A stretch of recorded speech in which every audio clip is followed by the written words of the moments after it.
राजस्थान के सीमांत जिले का एक भूला बिसरा गांव बगरौली। चारों तरफ बंजर जमीन, आधे से भी कम आबादी और सन्नाटा जो दिन में भी रात जैसा लगता था।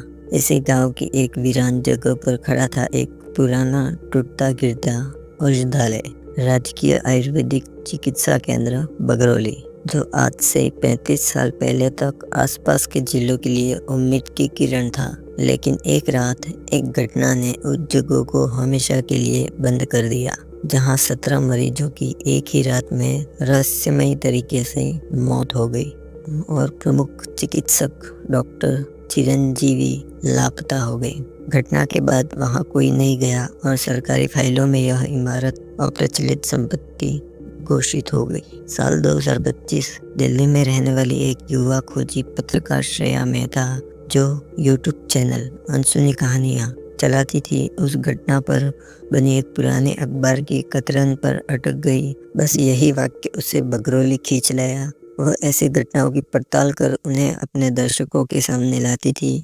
उसका मानना था कि हर कहानी के पीछे एक सच होता है और हर सोच सामने लाया जाना चाहिए, चाहे उसमें डर ही क्यों ना हो। बगरौली स्टेशन पर जैसे ही ट्रेन रुकी, स्टेशन का वीराना उसकी कल्पना से भी अधिक भयानक था। 2-3 लोग, एक चाय की दुकान और चारों तरफ धूल भरी हवा। वहां से गांव करीब 5 किलोमीटर दूर था। एक ट्रैक्टर से उसने लिफ्ट ली। गांव में घुसते ही माहौल अजीब सा लगा, जैसे वहां कोई रह ही नहीं रहा हो या फिर सब किसी अनजाने भय में छिपे हों। बच्चे घरों से बाहर नहीं निकलते और बूढ़े लोग आंख मिलाने से बचते। उसने गांव के सरकारी गेस्ट हाउस में एक कमरा लिया। रात में उस गांव के कुछ बुजुर्गों से उसने बातचीत की। एक वृद्ध रामू काका सबसे ज्यादा बातूनी निकले। उन्होंने धीरे से कहा, बेटिया, वहाँ आज की खटखटाहट आती है, कोई दरवाजे खोलता है, कोई इंजेक्शन लगाता है और कभी कभी चीखें भी आती हैं। अगले दिन श्रेया ने अपने चैनल के लिए गांव का फुटेज लिया, गांव वालों से इंटरव्यू किया, लेकिन ज्यादातर लोग कैमरे से डरते रहे। तब उसने तय किया कि अब सीधे औषधालय जाकर खुद पड़ताल करनी होगी।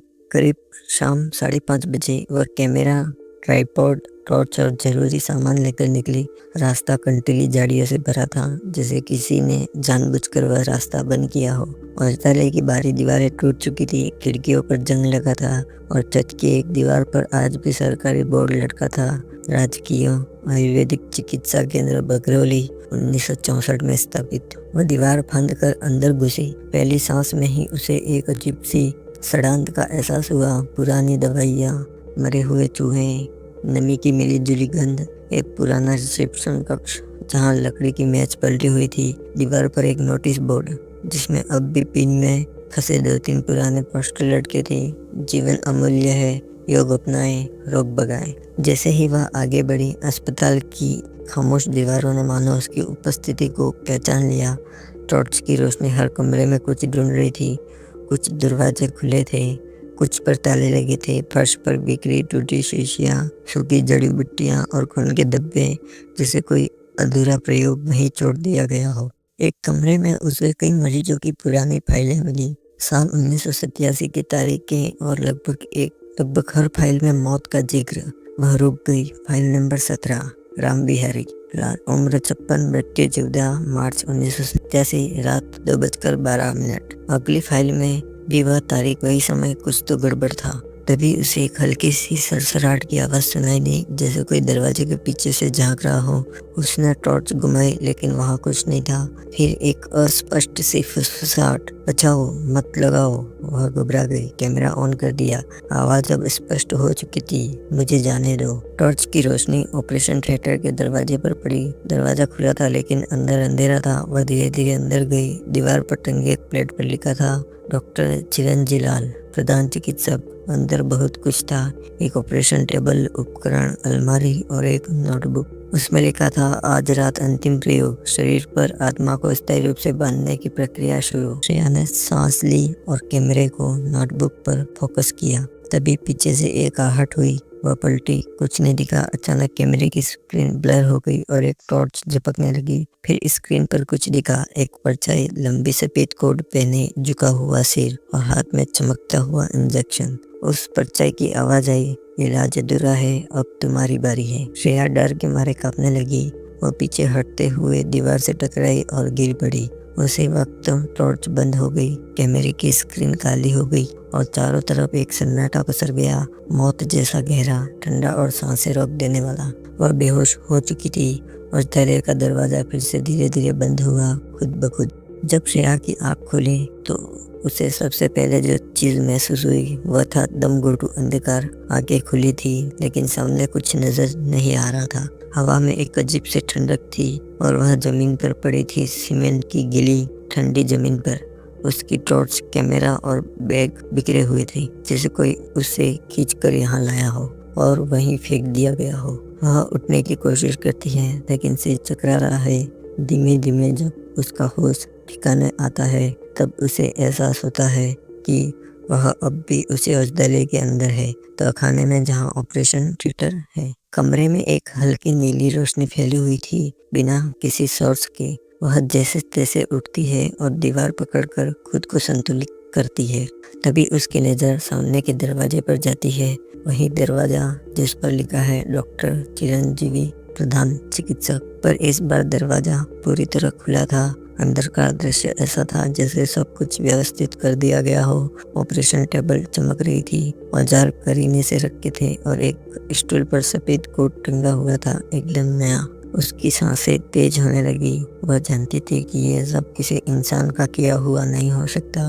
वह कैमरे की ओर बढ़ती है और पावर और करते ही देखती है कि रिकॉर्डिंग अब भी चालू है। स्क्रीन पर जो दिख रहा था उसने उसके रोंगटे खड़े कर दिए। कैमरे में वह खुद लेटी हुई दिखाई दे रही थी, उसी ऑपरेशन टेबल पर, और एक परछाई उसके ऊपर झुकी हुई थी, कुछ बोलती हुई। ध्यान केंद्रित रखो, चेतना अभी बाकी है। आत्मा को बांधने के लिए शरीर का स्वीकार जरूरी है। फिर झटका और सब स्क्रीन से गायब। श्रेया बुरी तरह कांपने लगी। उसे समझ नहीं आ रहा था कि कोई सपना था या हकीकत। तभी एक कोने से बहुत हल्की मगर साफ आवाज आई, मैं मरना नहीं चाहता था, मैंने बस अमरता चाहिए थी। यह कोई आत्मा थी, शायद वही डॉक्टर चिरंजी लाल जो खुद पर ही प्रयोग करना चाहता था, शरीर को मरने से रोकने और आत्मा को स्थायी रूप से उसमें बांधने का। लेकिन प्रयोग विफल रहा और अब वह शरीर तो खत्म हो चुका था, लेकिन आत्मा अब भी उस इमारत में कैद है, अधूरे इलाज की प्यास के साथ। श्रेया ने अलमारी खोली जहाँ कोई फाइल नंबर 18 में लिखा था, विशेष प्रयोग स्वयं पर शरीर में आत्मा की स्थायिता का परीक्षण, परिणाम जारी। और रजिस्टर में अंतिम वाक्य था, यदि यह प्रयोग सफल नहीं हुआ तो अगली चेतना में परीक्षण दोहराना होगा। वह कांपती हुई पीछे हटने लगी। तभी ऑपरेशन थिएटर का दरवाजा अपने आप बंद हो गया और कमरे में तेज हवा चलने लगी। हर कोना चिकने लगा।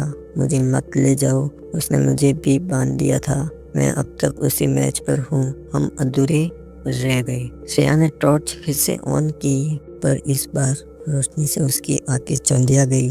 कमरे के हर कोने में उसे आकृतियां दिखने लगी। मरीज, डॉक्टर्स, नर्स, सबके चेहरे धुंधले पर आंखें चमकदार, सबकी आंखों में दर्द, प्रार्थना और खामोशी की चीखें थी। परछाई फिर प्रकट हुई, इस बार एकदम स्पष्ट। सफेद कोट, लंबा चेहरा, गहरी आंखें और हाथ में चमचमाता इंजेक्शन। वह श्रेया की ओर बढ़ा और बोला, तुम भाग क्यों गई? तुम्हारा इलाज अधूरा रह गया है। तुम ही वो शरीर हो जिसमें मैं खुद को फिर से जीवित कर सकता हूँ। चेतना शुद्ध है, बस एक इंजेक्शन। श्रेया ने झटके से अपनी जेब से माचिस निकाली और पास रखी अल्कोहल की बोतल को तोड़कर आग लगा दी। आग ने झटपट पूरे कमरे को घेर लिया। परछाई चिकने लगी, नहीं, ये सब राख हो जाएगा, मेरी मेहनत, मेरी अमरता। आवाज चीखों में बदल गई, दीवारें कांपने लगी, छत से धूल जलने लगी। दरवाजा खुला और वह दौड़ती हुई बाहर निकली। गांव पहुंचते ही वह बेहोश हो गई। अगले दिन सुबह गांव वालों ने उसे मंदिर के पास पड़ा पाया। उसकी आंखें लाल थी और चेहरे पर गहरे डर की रेखाएं थी। जब उसे होश आया तो वह सिर्फ एक ही वाक्य बोल रही थी, वो वापस आ रहा है, अब भी अधूरा है। गांव के पुजारी ने जब कैमरा देखा तो इसमें रिकॉर्ड हुआ फुटेज देखकर दंग रह गया। वह वीडियो किसी भी तरह की तकनीक एक जैसा नहीं था।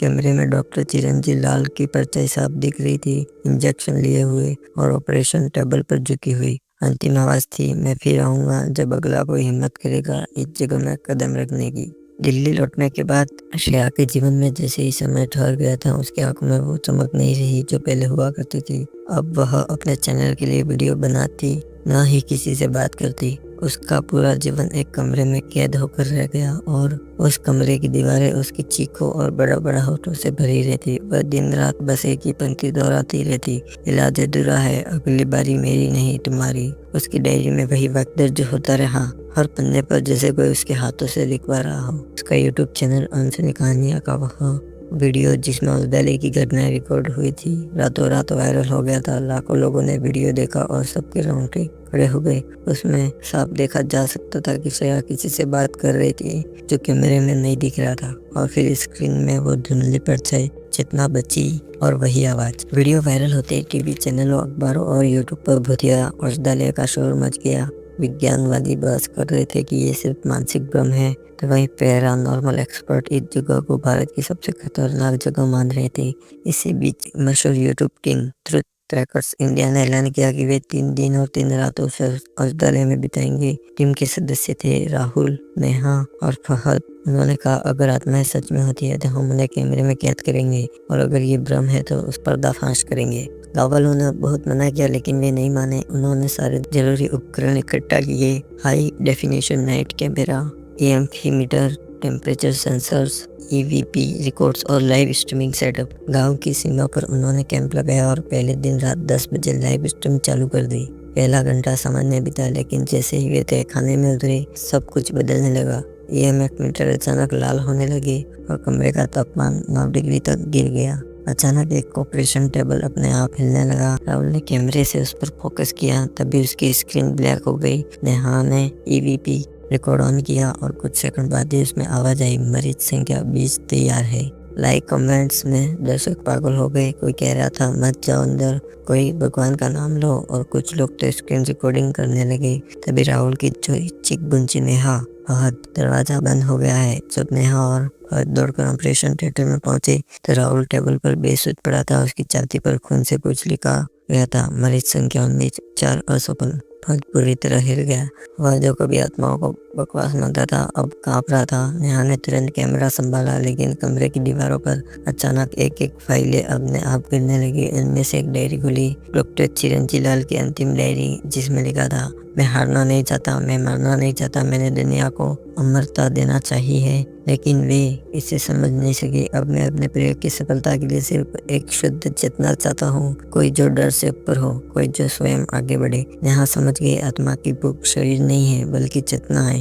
डॉक्टर की आत्मा अब तक अधूरी थी क्योंकि किसी ने स्वेच्छा से उसके इलाज को स्वीकार नहीं किया था। नेहा ने फहद की ओर देखा और कहा, शायद हमें डर को खत्म करने के लिए उसका अंत करना होगा। मैं तैयार हूँ। फहद उसे रोकना चाहता था, लेकिन नेहा ऑपरेशन टेबल पर लेट गई और कैमरे की ओर देखकर कहा, अगर मैं वापस ना आऊँ तो मेरी कहानी पूरी करना, डॉक्टर को मुक्ति देना। तभी चारों ओर से हवा गूंजी, तापमान -2 डिग्री हो गया। सभी लाइटें बंद, सिर्फ कैमरे की इंफ्रारेड रोशनी चालू थी। परछाई प्रकट हुई, डॉक्टर चिरंजीव लाल अब और भी स्पष्ट। उसकी आंखें लाल, चेहरा दर्द में डूबा हुआ, हाथ में वही चमचमाता इंजेक्शन। वह नेहा की ओर झुका और बुदबुदाया, चेतना स्वीकृत है, स्थिर शरीर है, अब मैं मुक्त हो सकता हूँ। और फिर एक तीव्र प्रकाश फूट पड़ा, कैमरा हिल गया, स्क्रीन सफेद हो गई और फिर सन्नाटा। अगली सुबह गाँव के मंदिर के पास फहद अकेला पाया गया, निढाल, चुप और कांपता हुआ। गाँव वालों ने उसे सहारा दिया। जब उसे पूछा गया नेहा कहाँ है, तो उसने बस एक स्लेट पर लिखा, नेहा अब शांति में है। डॉक्टर अब रो नहीं रहा, लेकिन दरवाजा अब भी खुला है। उधर औषधालय की दीवार पर ताजा खून से लिखा गया था, मरीज संख्या 21, उपचार पूर्ण, मरीज संख्या 22, प्रतीक्षारत। दोस्तों, यह कहानी आपको कैसी लगी? अगर यह कहानी आपको पसंद आई हो और इस तरह की कहानियाँ आपको चाहिए तो हमारे चैनल से जुड़िए। ज़्यादा से ज़्यादा इस वीडियो को शेयर करें और हमारे चैनल को सब्सक्राइब करें और वीडियोस को लाइक करें। धन्यवाद।